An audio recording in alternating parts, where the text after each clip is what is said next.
Welcome to Japan, where I am in fact on a monorail on my way to the airport. After a great 2-week trip going through Japan, it is time to go home again, and me and my friends will be doing so on Finnair's economy class. This 15-hour journey is split into 2 legs, of which the first one is the longest. This 13-hour leg will take us over the Arctic and Greenland till we make our way into Helsinki. It's a very unique route, and I'm very excited to be flying it in the summer, as we will get a chance at seeing the Arctic. Finnair has always been a great connector to Asia, but with the Russian airspace restrictions, they were forced to take on these longer routes. Now with this extended flight time, obviously a lot of business passengers have been cutting Finnair from their itinerary, and it makes sense, it's quite a few hours to waste in these skies. But for regular travelers like me and most likely many of you watching this video, it's been a great moment to discover Finnair as a very humble and promising airline. They provide you with exactly what you need to get from A to B, and in general the extra hours in the sky, they aren't that horrible. Before I start talking more about Finland, it's time we make our way over there first. And that we will be doing from Haneda Airport. Tokyo Haneda Airport is Tokyo's biggest and busiest airport hub. It serves a total of 5 runways and 3 terminals, of which 2 are used mainly for domestic and 1 of them is used for international. And that's exactly where we are, Terminal 3. In typical Japanese fashion, it strikes you as a hypermodern airport that is somehow also stuck in the 80s, visible by the payphones and computers available at the airport. It's a very impressive architecture that contains both modern and classic artistic pieces of the Japanese landscape. There's a few shops available where you can buy random stuff, and even a little Don Quixote, which, people who go to Japan, you will know. The check-in hall is in a rather simple layout. You will have various desks from left to right, labeled with a letter. Then, a lot of information screens will guide you toward the correct one. And for those passengers who are kind of lost, there's also an information desk in the front, with people who are more than happy to help you. One of our friends had already checked in, as they would be flying to a different destination. So, we got to use one of Haneda's best features, their spotting deck. Above Terminal 3 there's a huge stretch of terrace where you can go ahead and look at all the activity going on. And with it being Tokyo's biggest airport, that means a lot is happening. It's very entertaining, even for someone who's not into planes, to see the amount of work that goes into getting a flight off the ground. So, in approach to that departure, I did some obligatory spotting. Here's some of that.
Unfortunately, my time there couldn't last forever, and by that I don't just mean the spotting deck, but Japan in general. it was time to go for a bag drop. Unfortunately, even though Finnair is a one-world status airline, it does not have any self-service kiosks at Haneda Airport. This means you will have to wait until the desks open, and from experience, that can take quite a while. Luckily for me, however, I was able to take the priority line today as I recently acquired silver status with Finnair. A super simple perk for their lowest tier. I appreciate it. Quite a few desks were allocated for Finnair, and the lines filled up rather quickly. The team, however, well, they took their time. It wasn't until 2 hours before boarding that they started checking people in, which, in my opinion, is kind of slow.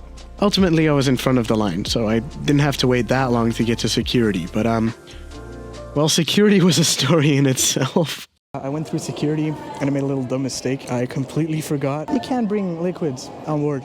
I know, it's such a rookie mistake. I was tired and I was like, oh yeah, I got this bottle of juice in my bag. I should empty that. I empty it, I throw away the bottle. When I was in the line here, like I checked my bags, I was like, okay, right, let's go. And I was like, oh shit, I have a whole bottle of Hibiki whiskey in my backpack. It was in a tax-free bag. I was all bubble wrapped because I was like, it's going to go broken in my big luggage. Yep. Yeah, well now it's gone anyway. So I guess broken or gone. That's stupid. It's such a rookie mistake. I'm gonna wait for my friends who are here too. I have a few guest passes to get into the lounge here with my Dragon Pass.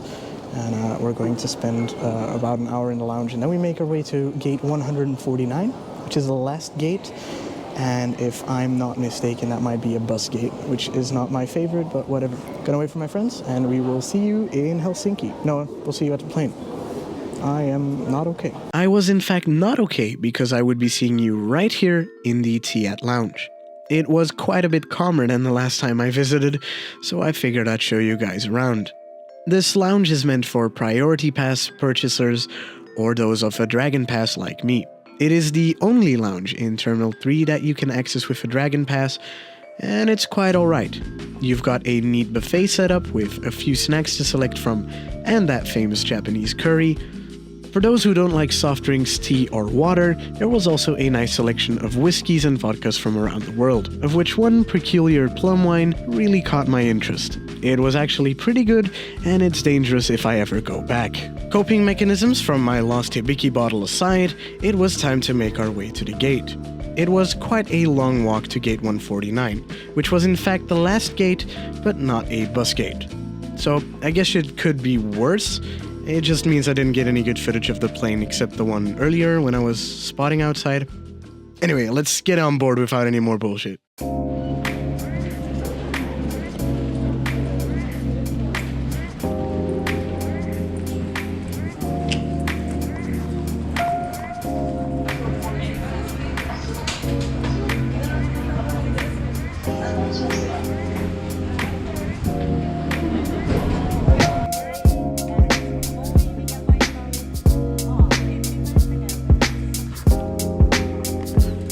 After learning that Finnish is not a fuck around and find out language, I made my way over to my seat, 57A. It is on the backside of the plane and has come to be one of my favorite seats.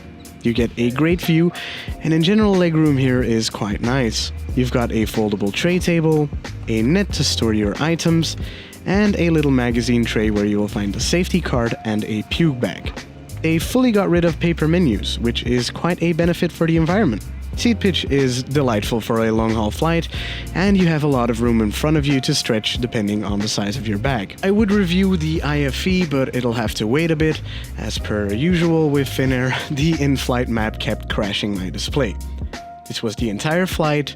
This happens on multiple A350 flights, and I have no idea why, because on the way here, from Helsinki to Osaka, none of these problems existed. We used the map. But on this return route, I guess it's something they have to figure out. Leaving Japan is always an emotional endeavor. It's truly an amazing place to visit and spend your time in. But to keep the mood up, however, the flight path out of Haneda often offers some stunning views. I tried my best to capture them, and despite the shakiness and weather conditions, I hope you enjoy these views of Tokyo from the skies.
Shortly after takeoff, the seatbelt sides were turned off and the cabin was put on a warm white light. It was almost time for dinner. Let's talk about internet on the flight. I was able to get connected for the whole flight for 2400 avios, or if you're paying with money, €19.95, which is, for international terms, quite a reasonable pricing for internet. There were smaller packages available, but their value was considerably worse. I was able to do quite a bit of browsing. It is fast enough to get you on Instagram, get you posting a few stories and liking a few others, and even watching a few TikToks if you dare. Considering the route and the length of this flight, it is more than worth it to get the internet. I never really experienced any dropouts except when we were over the Arctic, and to be fair to them, it's nothing they can do about that. It was about a 2 or 3 hour period in which I decided to sleep anyway, so no complaints here. With my IFE working again, I got to take a look at the menu, which today, exceptionally for Finnair, was actually a choice. You got to pick between beef or chicken with eggs. And my advice to you, never get the eggs on a Finnair flight. If there's anything they are not winning at, it's food. They have great blueberry juice, but in general, the food on board these planes it's mediocre, but the egg is always bad. In terms of entertainment, Finnair knows they have to entertain you for longer now, and that's visible in their selection. They've got a great selection of new movies, including a few blockbusters you might want to watch, and they also have a great selection of series, with which they always appear to provide an entire season. This is actually rather unique, to provide an entire season of a show instead of licensing just random episodes, and it's certainly something other airlines could learn from. Etihad. They have a few magazines available, of which all are in Finnish, and a few games which involve a lot of tapping, which, fun fact, your neighbor in front of you will in fact feel in their back. These A350s are also equipped with 2 cameras, one front-facing and one rear-facing, but admittedly they only get useful during daylight, which, in a few minutes when we're crossing the Arctic, suddenly becomes quite interesting. Finnair has always been a transfer airline, and that is no different now. They collect people in random European capitals and then bring them to Asia together. This means you get to check on your connecting flight pretty easily with the IFE display, and they also provide you with information at the local airport, like what gate you're getting off and what gate you have to get to. This can save you a lot of time, especially in Helsinki airport, where they provide special queues for short transfers.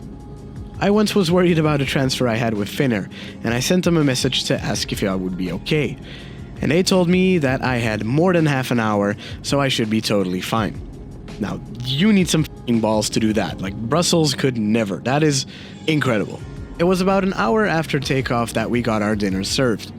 My neighbors ended up getting the chicken with egg, which not only looked funny but tasted it too, and I got the beef, which also looked funny but tasted pretty okay. There was a cold salad included too, which was actually quite reasonable.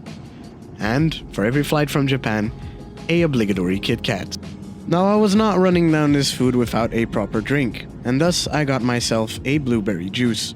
A lot of people talk about the blueberry juice on here, and well, I get it. The drink is just really good. If you're on an airplane and you have to pick between soda and blueberry juice, this little novelty drink is absolutely worth it. It's nice.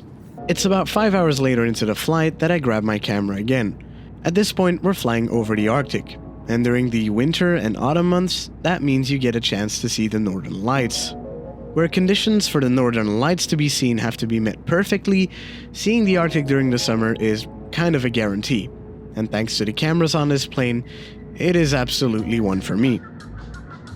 Considering I was flying with my friends, I had no trouble in asking them if I could pass them by and make my way over to the back aisle of the plane. I had one goal in mind. Considering I missed the northern lights last year, I wanted to see these ice caps with my own eyes and also put it on a video. In the back galley, the emergency doors have a tiny little blind that you can look through as well, and so I asked the flight attendants if it was okay to take a few pictures outside of that window. To my surprise, they were super excited because they realized in that instant that we were flying over the North Pole.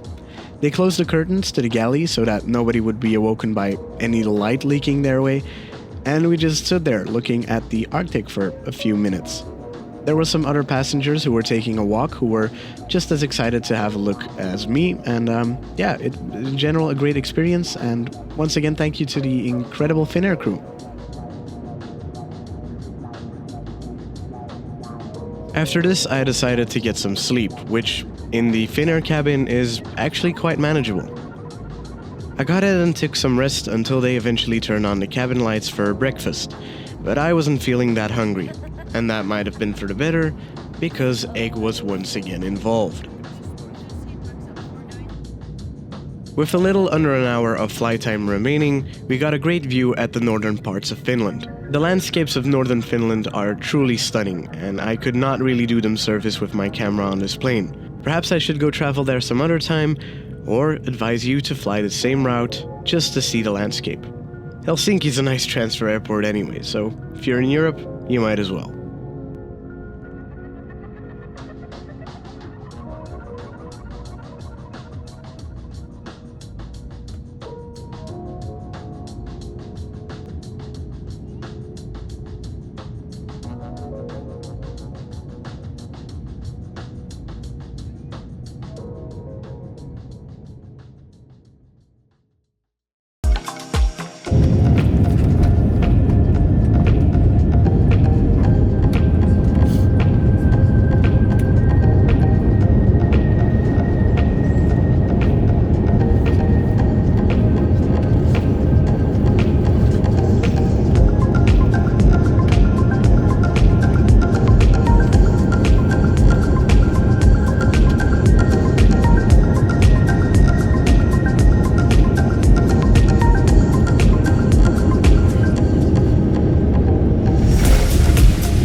Today's journey with Finnair.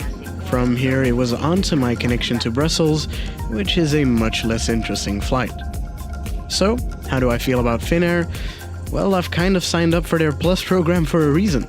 It's a reasonable product that just delivers exactly what you expect from them, and it does so each time. The flight is comfortable, the crew is great, I just need some work in the kitchen for some better catering, and perhaps also provide you with a check-in at Haneda Airport. But beyond that, they bring you from A to B in a very comfortable fashion and for a very reasonable price. So, if you're in the Central European area and Finnair came up on your list, it is most certainly a valuable option. And if you ask me, it's much better than flying through the Middle East, which at this moment also has some very interesting prices going on. But more on that later. Thank you guys so much for watching this video. If you want to see more of this type of content, then make sure to leave a like and perhaps even subscribe to get notified whenever I upload. Thanks again, and I'll see you next time.